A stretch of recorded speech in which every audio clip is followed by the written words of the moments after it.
Hello everyone, I'm Player Negative, and this is my first video. To take a break from talking about the Switch 2 for people, I'm going to talk about a game that was released around 2017 with the Switch's release that was super underrated. Without further ado, let's get into it. Hey hand, drop the 2DS so I can get started. Wait, no! Nuts. Buddy? Where are you? Hey! Oh, there you are. Just stuck to the side of this thing. You're okay there? Yeah, I'm fine. Sushi Striker The Way is Sushido. One of the last few games ported to both the 3DS and Nintendo Switch. It's a good marvel all of its own, with interesting multiplayer and a cool puzzle JRPG story. Without further ado, let's get into it. Alley-oop!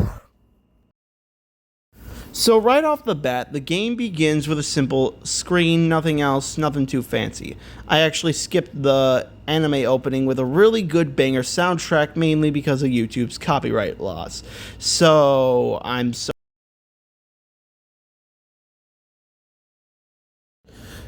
The game's main fights consist of a 2v2 match on a sushi conveyor belt with 3 lanes and 1 shared lane in the middle for each opponent. You match plates of sushi to deal damage to your enemies, and depending on what color they are, they deal more damage. The highest points of sushi plates I've ever seen someone score is 20.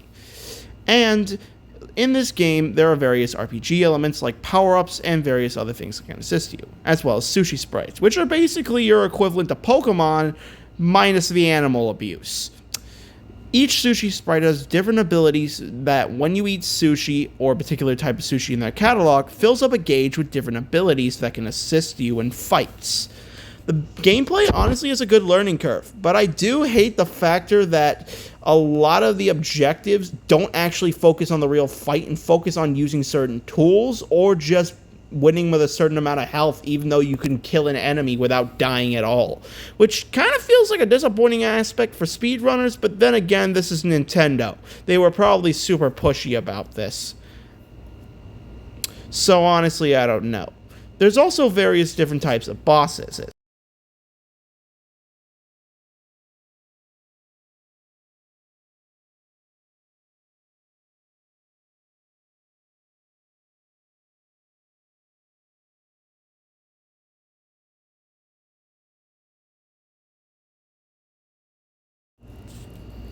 Now here's where we get to the good part. There are several generals within the game that kind of act similar to the gymnasts called bosses that exist within the game. You have this character named Kodiak, who is the first boss in the main region you start out the game in.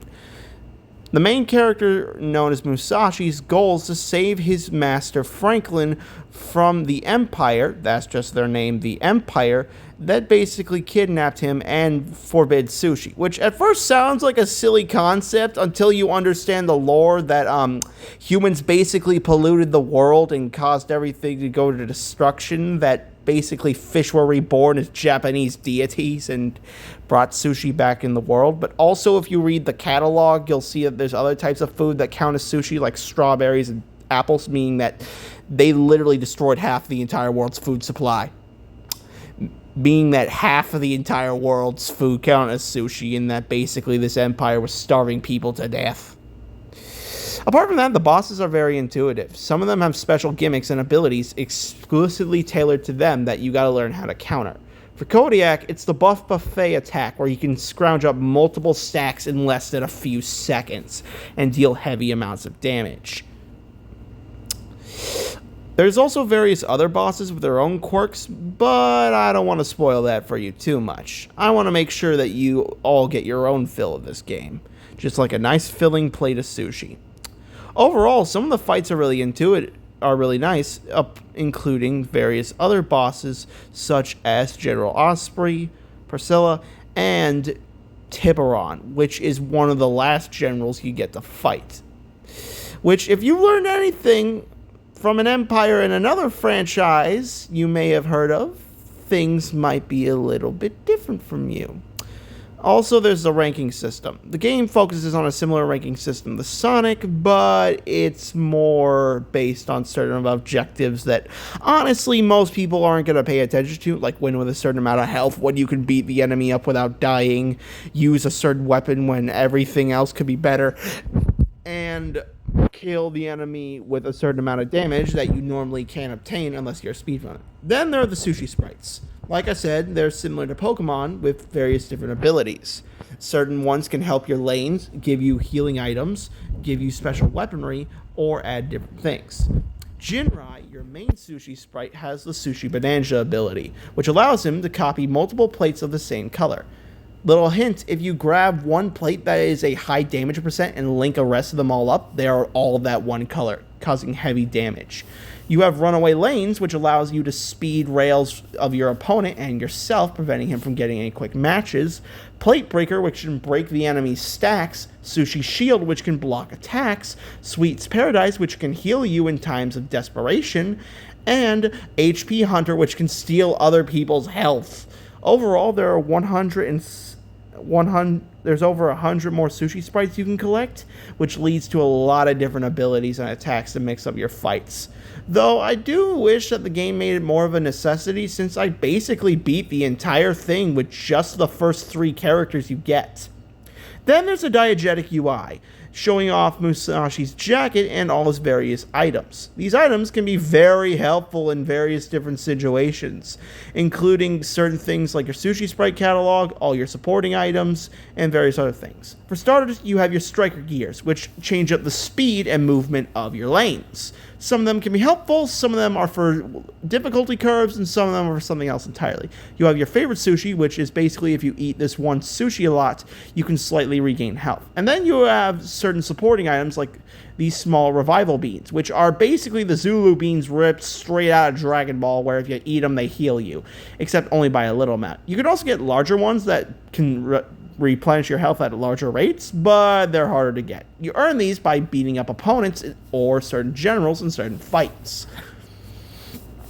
There's also this training belt, which lowers your HP and strength as a more difficulty thing, kind of like that one artifact you get in Cuphead, the Delicious Last Course, but that's if you want to take this hard. If you're just a casual goer, I would not recommend it. There's also the scrolls right here, which give you a learning curves, introducing cutscenes, and your striker rank, which is a whole other can of worms. So if you want to learn any tutorial-based stuff, it's here for you. Here, I'll show you some of the work.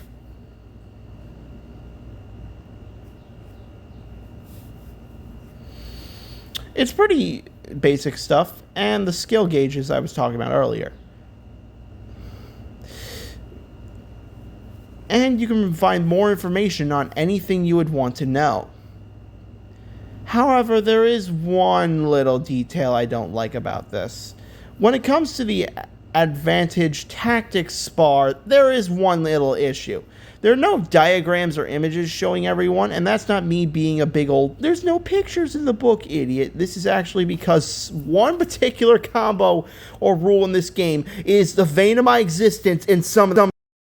The combo wall is one of the most annoying mechanics of the game. It barely gives you time to react to it, the information is too vague, and it's used one too many times. Like the entirety of the last few levels leading up to the final boss have this ability, and it pisses me off because it's so confusing. The Tactical Advancement Strategy Guide didn't inform me of how you're supposed to do it, so it took me so long to find out. Here, I'll show you. Why I don't clearly know what it means, what you basically gotta do is match multiple plates of the same color in your stack and fire those, where only one of the stacks you got will actually deal any form of damage. And the wall makes it insanely hard to do anything. I swear, if there's some random mod that puts Trump in this game, it would actually make sense. I feel like that Donald Trump overlooked this development process for some reason. And this was, like, very annoying because some of these bosses were just a pain in the butt to beat. Overall, the final fight with the main general was pretty good, not gonna lie, and was pretty overall fine, but this was just like one of the very few critiques on the game that I have, and I kind of wish there was more done with it. On top of that, you also have issues that sometimes each of them have supporting abilities, which make it even harder. And it just goes on and on. Apart from that major issue, the game is genuinely great, and I feel like you should experience it for yourself. It's a joyous game. Despite Nintendo's $500 issues, it's actually a good game you can play on DS or Switch.